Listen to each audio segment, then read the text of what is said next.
ছাত্র জনতার অভ্যুত্থানের সময় গাজীপুরের কোনাবাড়ি এলাকায় পুলিশের গুলিতে নিহত শিক্ষার্থী হৃদয়ের লাশের সন্ধানে পুলিশ প্রায় ১ বছর পর অভিযান শুরু করেছে।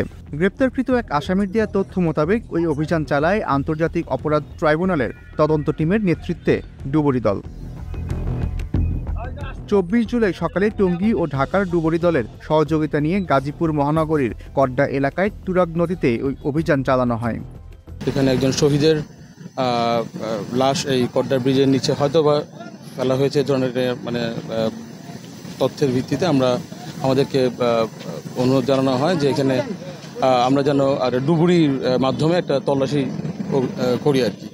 তো সেই প্রেক্ষাপটে আমরা আদিষ্ট হয়ে আমাদের টঙ্গী থেকে ডুবুরি টিম নিয়ে আমাদের এই আজকের এই অনুসন্ধান চালানো হয়, সার্চ অপারেশন করা হয়। নিহত শিক্ষার্থী হলেন মোহাম্মদ হৃদয় টাঙ্গাইলের গোপালপুরের আলমনগর গ্রামের লাল মিয়ার ছেলে। তিনি হেমনগর ডিগ্রি কলেজের একাদশ শ্রেণীতে লেখাপড়ার পাশাপাশি সংসারের খরচ মেটাতে কোনাবাড়ি এলাকায় বসবাস করে অটোরিকশা চালাতেন। আমার বাবা অনেক অসহায়, গরিব, তার জন্য আমার ভাই লেখাপড়া করতো কলেজে, কিন্তু বাবা খরচা চালাইতে পারেনি, তার জন্য গাজীপুর কোনাবাড়ি আইছিল উদ্ধার করার জন্য। কিন্তু ওই দিন আনন্দ মিছিলে অনেক কোনো দলও ছিল না, কিছু ছিল না, সবাই অংশগ্রহণ করছিল।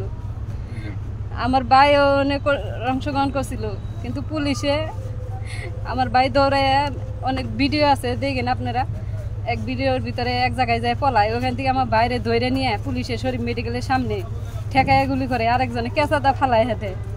তারপর তো ওন দিকে লাশ 4 মিলে দিয়ে থানায় নিয়ে গেছে। ওই পর্যন্ত ওই ভিডিও আমরা দেখছি, তারপর এত খুঁজছি, আজ পর্যন্ত আমার বাইরে খুঁজে পাইনি।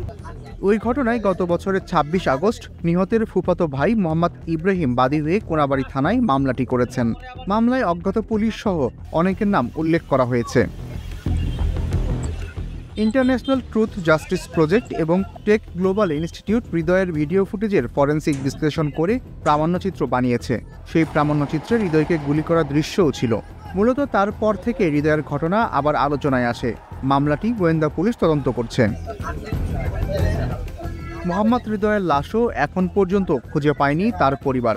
গাজীপুরের কোনাবাড়ির শরীফ জেনারেল হাসপাতালের সামনের রাস্তায় হৃদয়ের পিঠে বন্দুক ঠেকিয়ে ট্রিগার টেনে দেন এক পুলিশ সদস্য। তারপর পুলিশ হৃদয়ের দেহ একটি গলির দিকে টেনে হিঁচড়ে নিচ্ছে, এমন ভিডিও দৃশ্যও আছে প্রামাণ্যচিত্রে। তবে এরপরে আর কোনো ফুটেজ নেই। হৃদয়ের পরিবার ৫ আগস্টের পর থেকে তার লাশ খুঁজছে।